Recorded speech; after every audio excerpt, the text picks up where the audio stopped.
लाल बाबा राय studio से आप देख रहे हैं न्यूज 18 बिहार झारखंड। नमस्कार, आप देख रहे हैं अपना बिहार। मैं हूं आपके साथ विभा उपाध्याय। बुलेटिन की शुरुआत बड़ी खबर के साथ। बांका से ये खबर आ रही है जहां पर बालू माफिया का दुस्साहस देखने को मिला है। पुलिस को बालू माफिया की खुली चुनौती एक तरीके से इसे माना जा रहा है। ट्रैक्टर दौड़ाते यहां से बालू माफिया जो हैं वो भागे हैं। पीछे पुलिस उन्हें खदेड़ती रही, ट्रैक्टर लेकर भागते रहे। ड्राइवर और पुलिस को रोकने की जो पुलिस की तरफ से कोशिशें की जा रही थी, वो कोशिशें यहां पर आपको देखिए सामने देखने को मिली, जहां पर भागते हुए सड़क पर बालू गिरा दिया गया। और जरा पुलिस को रोकने के लिए देखिए कैसे ये माफिया जो हैं यहां पर बालू सड़क पर ही गिराते हुए यहां से भागने लगते हैं। और एक दो ट्रैक्टर नहीं, कतारों में आपको एक साथ कई ऐसे ट्रैक्टर दिख रहे होंगे जिन पर बालू लदा हुआ। और देखिए पुलिस की गाड़ी पीछे इन्हें दौड़ाती हुई पकड़ने की कोशिश करने के लिए। लेकिन ये माफिया किस कदर यहां पर दुस्साहस दिखा रहे हैं। बालू को सड़क पर ही गिरा दिया जाता है और पुलिस को रोकने का प्रयास किया जाता है ताकि पुलिस इन्हें पकड़ ना सके और ये यहां से फरार हो जाएं। जिस तेजी में ये सड़क पर वाहन दौड़ा रहे हैं, ट्रैक्टर को दौड़ाया जा रहा है, वो खतरे को एक तरीके से आमंत्रण देता हुआ। हालांकि न्यूज 18 इस वायरल वीडियो की पुष्टि नहीं करता है और पुलिस को रोकने की ये कोशिश देखिए बालू माफियाओं की तरफ से न्यूज 18 हालांकि इस वीडियो की पुष्टि नहीं कर रहा। और संवाददाता नागेंद्र द्विवेदी हमारे साथ इस वक्त ज्यादा जानकारी के साथ फोन लाइन पर जुड़ गए हैं। नागेंद्र, क्या जानकारी मिल रही है इन लोगों को पकड़ने को लेकर, क्योंकि यहां से तो ये फरार हो गए? देखिए, वीडियो जो वायरल हुआ है बाराहाट थाना का बताया जा रहा है और साथ में दिखा भी जा रहा है कि जो बालू माफिया ट्रैक्टर भगा रहे हैं उसके पीछे जो पुलिस गश्ती वाहन चल रही है उस पे साफ तौर पे दिख रहा है कि बाराहाट थाना लिखा हुआ भी है। ऐसे बताया जाता है कि जो बालू माफिया हैं वो निडर होकर चांदन नदी से बालू उठाकर बाराहाट और अमरपुर और रजौन थाना क्षेत्र में खुलेआम बालू की तस्करी करते हैं। और साफ तौर पे आज देखा जा रहा है कि जो वीडियो वायरल हुआ है उसमें सीधी तौर पर पुलिस को चुनौती देते बालू माफिया दिख रहे हैं। पुलिस लाचार दिखी, लोग देखते रहे बाराहाट की सड़कों पर कि बालू माफिया बेखौफ होकर अपनी अवैध धंधे को संचालित करते हैं। और पुलिस लाचार दिखी, बालू माफिया इतने हिम्मत से काम किए कि वो बीच सड़क से, बीच बाजार से तेज गति से बालू निकालते जा रहे थे, गाड़ी निकालते जा रहे थे, जिसमें कि हो सकता था कि बड़ी घटना भी हो सकती थी। नागेंद्र, जरा ये बताइए कि ये जो तस्वीर, ये जो वायरल वीडियो है, इसे लेकर कोई ऑफिशियल बयान आया? पुलिस के अधिकारी कुछ कह रहे हैं कि भाई ये किस वक्त ऐसा हुआ, गाड़ी के नंबर को क्या ट्रेस किया जा सका जो ट्रैक्टर सड़कों पर दौड़ाई जा रही थी? जी नहीं, बालू माफिया जो होते हैं, बालू के जो है धंधा में लिप्त गाड़ी होती है, उस पे कोई नंबर नहीं होता है। हालांकि अभी बाराहाट पुलिस से इसके बारे में जानकारी नहीं ली गई है, जानकारी लेने की कोशिश की जा रही है। पुलिस तब तो एक और गंभीर सवाल है नागेंद्र कि ऐसे वाहन जिन पर कोई नंबर ही ना हो वो सड़क पर आखिर चल कैसे रहे? परिवहन विभाग क्या कर रहा है? बालू माफिया लगातार इसी तरह से अपने धंधे को अंजाम देते हैं और कई सैकड़ों गाड़ियां ऐसी बाराहाट पे जिले के थाने में पकड़ा हुआ मिलेगा जिसपे कि कोई नंबर नहीं होता है। बालू माफिया की एक गाड़ी पकड़ी जाती है और दूसरी गाड़ी वो खरीद कर, या तो चोरी की गाड़ी होती है या खरीद कर दूसरी गाड़ी से धंधे को अंजाम देते लगातार दिखते हैं। इस पर प्रशासन कार्रवाई करती है, गाड़ी जब्त करती है, लेकिन बालू माफिया दूसरे गाड़ी को लेकर अपने धंधे को अंजाम देते दिखते हैं। नागेंद्र, पुलिस ने कोई बयान दिया है इस वीडियो को लेकर? अभी तक कोई आधिकारिक तौर पर बयान नहीं आया है, उसकी कोशिश की जा रही है कि पुलिस का इस पे क्या कहना है। बहुत बहुत शुक्रिया, आप इस खबर पर नजर बनाए रखिए, आगे अपडेट अपने दर्शकों तक पहुंचाएंगे। फिलहाल ये तस्वीर बहुत कुछ कहती है। देखिए, एक स्तर पर नहीं कई स्तर पर यहां पर सीधे तौर पर कानून व्यवस्था को चुनौती देते हुए ये बालू माफिया नजर आते हैं। पहला तो अवैध तरीके से बालू का खनन, उसके बाद उसका उठाव, और पुलिस जब इन्हें पकड़ने की कोशिश करती है तो उसे ही निशाना बनाने का प्रयास किया जाता है ताकि पुलिस के जो वाहन है वो हादसे का शिकार हो जाए। क्योंकि बालू को देखिए सड़क पर ही गिरा दिया गया, ताकि पुलिस उन्हें पकड़ न सके।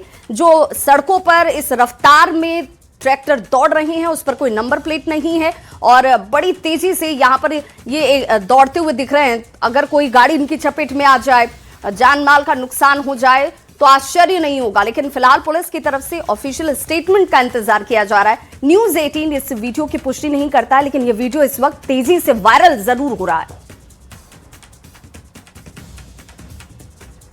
तो पुलिस को बालू माफियाओं की तरफ से एक तरीके से चुनौती है, लेकिन कानून व्यवस्था की देखरेख करने वाले, इसे स्थापित करने वाले ऑफिशियल बयान का इंतजार किया जा रहा है। पुलिस क्या कहती है, लेकिन सवाल यह है कि अगर ये बालू माफिया को कानून का डर नहीं है तो फिर इन्हें सलाखों के पीछे होना चाहिए, इनके ऊपर एक्शन होना चाहिए, कार्रवाई होनी चाहिए। पुलिस वालों से ही ये खौफ नहीं खा रहे। कब तक इनकी गिरफ्तारी सुनिश्चित होती है? जो लोग इस धंधे में जुड़े हुए हैं, किस तरीके से खुलेआम सड़कों पर ये गाड़ियां, ये ट्रैक्टर जो है वो दौड़ते हैं, ये भी बड़ा सवाल है। और एक्शन के तौर पर ये एक बड़ा मैसेज ऐसे माफियाओं तक पहुंचना चाहिए। हालांकि कानून व्यवस्था को लेकर लगातार जो डिप्टी सीएम है वो कहते रहे हैं कि भाई अब यहां पर कानून का राज है, यहां कानून के राज में अगर कोई उसे हाथ में लेने की कोशिश करेगा तो उसके ऊपर सख्त कार्रवाई होगी। मुंगेर से बड़ी खबर आ रही है, जहां पर कई नक्सली आज डीजीपी बिहार के सामने सरेंडर करने वाले हैं। कई वरीय पुलिस पदाधिकारी भी इस दौरान मौजूद रहेंगे। नक्सली जो है, बताया जा रहा है कि ये नक्सली आज डीजीपी बिहार के सामने सरेंडर करेंगे। हवेली खड़गपुर थाना क्षेत्र के आरएस के कॉलेज ग्राउंड में इस कार्यक्रम का आयोजन, जहां पर कई नक्सली जो है सरेंडर करेंगे। आज दोपहर 12 बजे का वक्त है जब नक्सलियों की तरफ से आत्मसमर्पण किया जाएगा और इसे लेकर इस ग्राउंड में तैयारी पूरी की गई है, क्योंकि डीजीपी, कई आला अधिकारी इस वक्त मौजूद होंगे। सरेंडर करने वाले नक्सलियों को सरकारी योजना का लाभ दिया जाएगा, क्योंकि कहा गया कि भाई या तो आप मुख्य धारा से जुड़ जाइए, आइए सरकारी योजनाओं का लाभ लीजिए और सामान्य जीवन व्यतीत कीजिए, अन्यथा आपके ऊपर सख्त से सख्त कार्रवाई की जाएगी। ऐसे में एक बड़ी खबर, जहां नक्सली आज सरेंडर करने वाले हैं। संवाददाता अरुण शर्मा हमारे साथ जुड़ गए हैं ज्यादा जानकारी के साथ। अरुण, एक अच्छी खबर इस लिहाज से कि अब मुख्य धारा से जुड़ने के लिए नक्सली खुद सामने आ रहे हैं, वो आत्मसमर्पण कर रहे हैं और कानून व्यवस्था यहाँ पर सुचारू रूप से काम करेगी। जी बिल्कुल बिल्कुल, ये एक अच्छी खबर है। जहां नक्सली जो है कल तक कई इलीगल कामों में वो संलिप्त थे, आज वो डीजीपी महोदय के समक्ष जो है आत्मसमर्पण करेंगे। उसको लेके जितनी भी तैयारी है वो कंप्लीट कर ली गई है।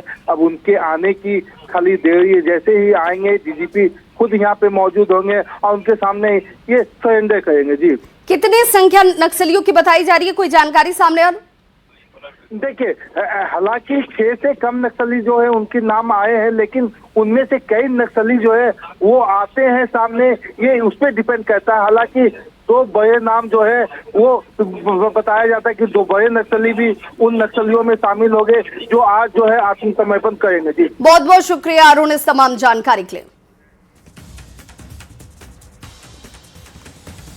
तो अभी इसी हफ्ते 22 दिसंबर को बिहार के डीजीपी विनय कुमार ने कहा था कि राज्य में नक्सलवाद अब लगभग खत्म हो चुका है और पुराने मामले में जो कुछ नक्सली जो है फरार बताए जा रहे हैं वे या तो सरेंडर कर देंगे या फिर उनके खिलाफ सुरक्षा बलों की सख्त और बड़ी कार्रवाई जारी रहेगी। केंद्रीय गृह मंत्री अमित शाह ने भी मार्च 2026 तक देश को नक्सलवाद से मुक्त कराने का लक्ष्य तय कर रखा है। किसी प्रकार की हिंसक घटना कई वर्षों में नहीं हुई है और जो पुराने जो नक्सली वांछित थे, फरार थे, 225 नक्सलियों की गिरफ्तारी हुई है इस वर्ष, जो पिछले वर्ष की अपेक्षा लगभग 2 गुना है। जबकि घटना नहीं हो रही है, लेकिन यदि हमारे कांडों में वांछित हैं तो उनकी गिरफ्तारियां हुई है। काफी संख्या में शस्त्र की बरामदगी हुई है और अब इक्के दुक्के जो फरार नक्सली हैं वो बचे हुए हैं, उनकी भी गिरफ्तारी हम लोग कर पाएंगे। 2022 तक, हाल के वर्षों तक करीब 22-23 जिले हमारे नक्सल प्रभावित थे, वामपंथ उग्रवाद प्रभावित थे। अभी वामपंथ उग्रवाद प्रभावित जिलों की संख्या शून्य हो गई है। सिर्फ 4 जिलों को लिगेसी एंड थ्रस्ट डिस्ट्रिक्ट में रखा गया है, गया, औरंगाबाद, लखीसराय और जमुई, क्योंकि सीमावर्ती झारखंड राज्य में उग्रवाद गतिविधि काफी घटी है, लेकिन अभी भी है, तो हम लोग सीमावर्ती राज्यों को उस लिहाजे से लीगेसी एंड थ्रस्ट डिस्ट्रिक्ट में रखे हैं। तो नक्सलवाद की पूर्णतः समाप्ति हो गई है। कोई भी हिंसक वारदात, किसी भी पुलिसकर्मी की हत्या, किसी भी नागरिक की हत्या नक्सल हिंसा में नहीं हुई है। जमुई के सिमुलतला से सटे टिलवा हॉल्ट के पास बरुआ नदी पर मालगाड़ी बेपटरी हो गई। मालगाड़ी के 19 डिब्बे बेपटरी हुए हैं और 10 डिब्बे पुल के नीचे जा गिरे। इस घटना के बाद से रेल यातायात बुरी तरह से यहां प्रभावित है। आसनसोल रेल मंडल के डीआरएम ने मौके पर पहुंचकर स्थिति का जायजा लिया है और इस खबर पर ज्यादा जानकारी दे रहे हैं संवाददाता केसी कुंदन। तस्वीरें आपके सामने। तो जरा दो तस्वीरों को देखकर आप अंदाजा लगाइए कैसे झांसा जसीडीह रेलखंड पर यह हादसा हुआ, जहां पर अप और डाउन दोनों ही ट्रैक पर परिचालन इस वक्त बाधित है और इस हादसे के कई घंटे बीत चुके हैं। राहत और बचाव कार्य जो है वो यहां पर शुरू कर दिया गया था ताकि यहां पर सामान्य रूप से परिचालन को बहाल किया जा सके, लेकिन चूंकि इन मालगाड़ी के डिब्बों में सीमेंट लोड है और अब इन बोगियों से सीमेंट की बोरियों को हटाया जा रहा है और उसके बाद इन डिब्बों को यहां से हटाने का काम शुरू किया जाएगा और तब जाकर ट्रैक की मरम्मती हो पाएगी और सामान्य रूप से परिचालन बहाल होगा, लेकिन इसमें घंटों का वक्त लग सकता है। हालांकि रेल प्रशासन की तरफ से लगातार इसे लेकर कवायद जो है वो चलाई जा रही है। कई ट्रेनें जो हैं इस रूट से होकर गुजरती हैं, लंबी दूरी की और यात्री ट्रेनें हैं, इस वजह से लोगों की परेशानी बढ़ गई है। सामान्य स्थिति कब तक बन पाएगी इसे देखना होगा, लेकिन घंटों विलंब से गाड़ियां जब पहले से चल रही थी, अब रूट डाइवर्ट किए जाने की वजह से इसमें और देरी हो रही है। यात्री ज्यादा हलकान और परेशान नजर आ रहे हैं क्योंकि इस रूट पर लंबी दूरी की कई ट्रेनें जो हैं वो आती जाती हैं। जसीडीह रेलखंड के सिमुलतला और टेलवा के बीच, टेलवा हाल्ट के बीच, वहां पर एक बहुत बड़ा हादसा हुआ है बीती रात और यहाँ पर एक मालगाड़ी, एक गुड्स ट्रेन जो है डिरेल होकर बेपटरी हो गई है और जैसा कि देख सकते हैं बताया जा रहा है कि 42 से 43 बोगी वाली सीमेंट से भरी हुई ये मालगाड़ी थी और जसीडीह से झाझा की ओर आ रही थी और रात में लगभग 12 बजे हादसे में यह बेपटरी हो गई ट्रेन और ट्रेन बेपटरी होने के बाद जो बरुआर नदी है वहां उस पुल के पास बेपटरी हुई और जैसा कि तस्वीर में दिखाना चाहूंगा कि कई बोगियां, बताया जा रहा है कि लगभग 10 बोगियां पुल के नीचे जो नदी है वहां पर गिर चुकी है और जैसा कि तस्वीर में देख सकते हैं कि किस तरह से क्या स्थिति है और किस तरह से यहाँ पर जो बोगियां हैं, जो सीमेंट से भरी हुई जो गुड्स ट्रेन की बोगियां हैं वो गिरी हुई है नदी के बीच में और बताया जा रहा है कि अगला हिस्सा इस ट्रेन में, गुड्स ट्रेन में 2 इंजन था और दोनों इंजन आगे थे और बीच वाला हिस्सा लगभग 19 बोगी बताया जा रहा है कि बेपटरी हुई है और बेपटरी होने के बाद देखा जाए तो अप लाइन और डाउन लाइन दोनों पर जो बोगियां डिरेल हुई वो चली गई हैं और क्षतिग्रस्त हो चुकी है। आवागमन पूरी तरह से बाधित है, कई ट्रेनें जहां तहां रुकी हुई हैं।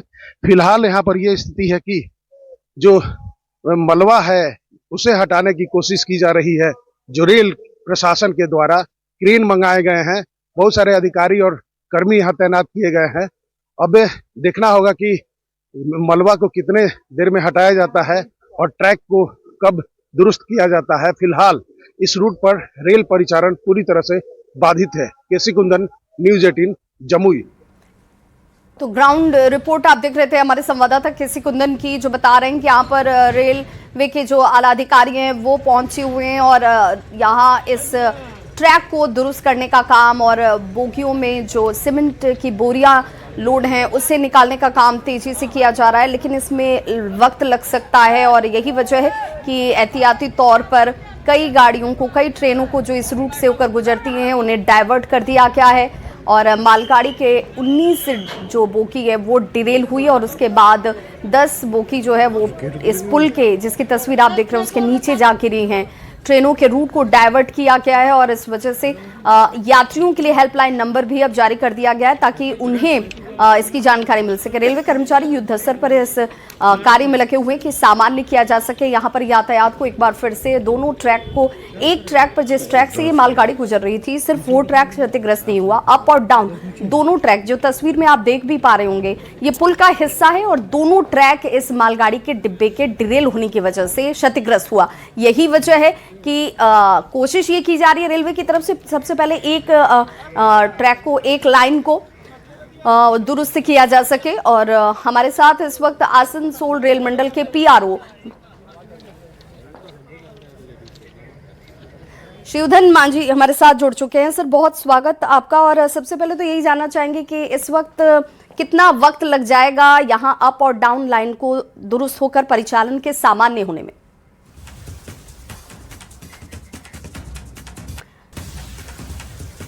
तो सीपीआरओ आसनसोल शिवधन मांझी से हम जुड़ने की कोशिश कर रहे हैं ताकि जानकारी हासिल हो सके। दर्शकों तक ये जानकारी पहुंचाना बहुत ज़रूरी है क्योंकि यात्री परेशान है, उन्हें ये समझ नहीं आ रहा कि अब रूट डाइवर्ट हो गया तो जिस रूट से ये ट्रेन होकर गुजरनी थी, अगर वहां से यात्रियों को वहां पर सवार होना था तो फिर उनके लिए क्या विकल्प बचा? अब ये ट्रेन किस रूट से होकर जा रही है, कितना और विलंब? कई यात्री ट्रेनें जो हैं वो जहां तहां रुकी भी हुई हैं और कई को डाइवर्ट किया गया जो लंबी दूरी की ट्रेनें हैं। इस लिहाज से ये खबर बहुत महत्वपूर्ण हो जाती है। अप और डाउन दोनों ही रेल लाइन पर परिचालन जो है वो इस वक्त सामान्य करने की कोशिश जो है वो शुरू कर दी गई है। जमुई हादसे की वजह से रूट में तब्दीली कर दी गई है। अब जरा जानकारी आपको देते चलें, कई ट्रेनें जो हैं वो इस वक्त डाइवर्ट होकर चलाई जा रही हैं, दूसरे रूट से होकर जा रही हैं। अब इनमें कौन कौन सी ट्रेनें? हटिया पटना पाटलिपुत्र एक्सप्रेस जो है वो डाइवर्ट कर दिया गया है। हावड़ा मोकामा एक्सप्रेस भी डाइवर्ट कर दिया गया है, वो भी इसी रूट से होकर जाती थी। पटना धनबाद एक्सप्रेस की बात करें तो उसके भी रूट में तब्दीली लाई गई है।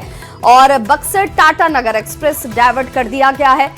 इस मालगाड़ी के डिब्बे के डिरेल होने की वजह से अप और डाउन दोनों लाइन जो है वो प्रभावित हुई है। जमुई हादसे के बाद ये कदम उठाए गए हैं जिसमें ट्रेन के रूट में एक बड़ी तब्दीली की गई है, डाइवर्ट किए गए कई ट्रेन जो कि यात्री ट्रेन है और इन वजहों से अब ये जानकारी दर्शकों तक पहुंचा रहे हैं। हटिया पटना पाटलिपुत्र ट्रेन का भी रूट डाइवर्ट हुआ है।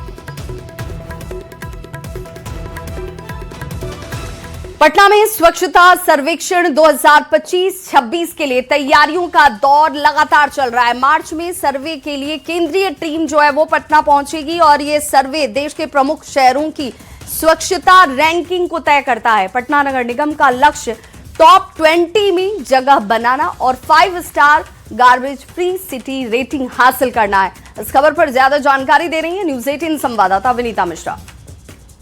स्वच्छता सर्वेक्षण 2025-26 के लिए पटना पूरी तरीके से तैयार है।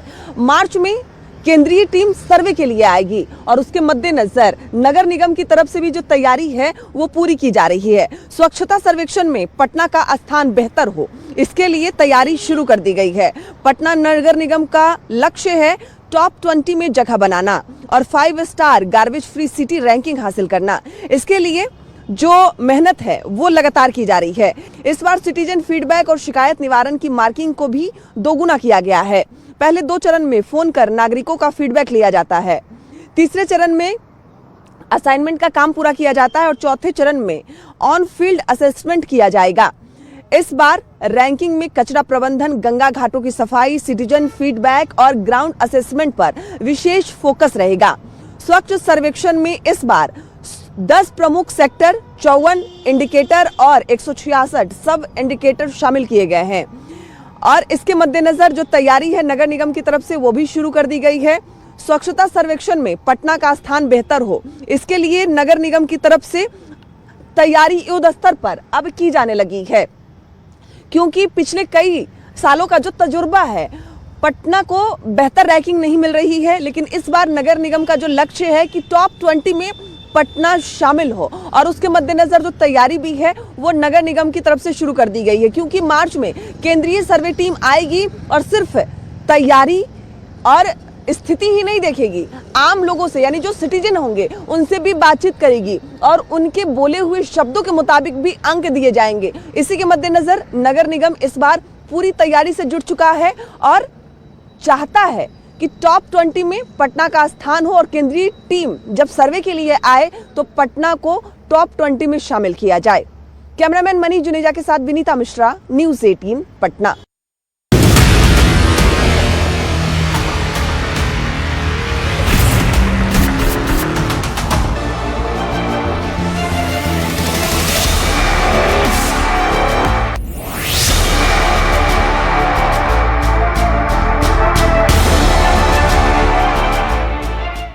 और अब बात सर्दी के सितम की, तो भागलपुर में लोगों को भीषण ठंड का सामना इस वक्त करना पड़ रहा है। पिछले एक सप्ताह से सिल्क सिटी शीतलहर की चपेट में अधिकतम और न्यूनतम तापमान में गिरावट दर्ज की गई है, जबकि दिन में चल रही पछुआ हवा से कनकनी बढ़ गई है। ठंड से बचने के लिए लोग अब अलाव का सहारा ले रहे हैं। मौसम विभाग के अनुसार आने वाले दिनों में तापमान में और ज्यादा गिरावट की संभावना है, इसलिए एहतियात बरतना लोगों से ये अपील भी लगातार की जा रही है कि आप जरूर बरतें। ठंड को लेकर पूरे बिहार में ऑरेंज अलर्ट जारी किया गया है। पिछले एक सप्ताह से सिल्क सिटी भागलपुर भी शीतलहर की चपेट में है। ठंड जिस तरह से बढ़ा है तो साफ तौर पे लोगों की जो दिनचर्या है वो पूरी तरह से अस्त व्यस्त हो गई है। खासकर रोजमर्रा के काम से घर से बाहर निकलने वाले लोगों को खासा परेशानियों का सामना करना पड़ रहा है। ठंड से बचने के लिए लोग अलाव का भी सहारा ले रहे हैं। ठंड कैसा है? बहुत जोर ठंड है। ठंड है, बहुत जोर ठंड है। कैसे बच रहे हैं? बच रहे हैं, यही आग पाग लगा ताप रहे हैं रोड पे। परेशानी बढ़ी है, परेशानी बहुत बढ़ी है। देखिए जो लोग हैं वो ठंड से बचने के लिए अलाव का सहारा ले रहे हैं। खास तौर पर हाल के दिनों में जैसे ठंड में बढ़ोतरी हुई है तो ऐसे में साफ तौर पर जो लोगों की परेशानी है वो बढ़ती हुई नजर आ रही है। मौसम विभाग की माने तो आने वाले दिनों में लोगों को अभी और सर्दी सताएगी। विकास कुमार सिंह, न्यूज़ 18 भागलपुर। तो अपना बिहार के इस बुलेटिन में बस इतना ही, लेकिन न्यूज़ 18 बिहार झारखंड पर खबरों का सिलसिला लगातार जारी है।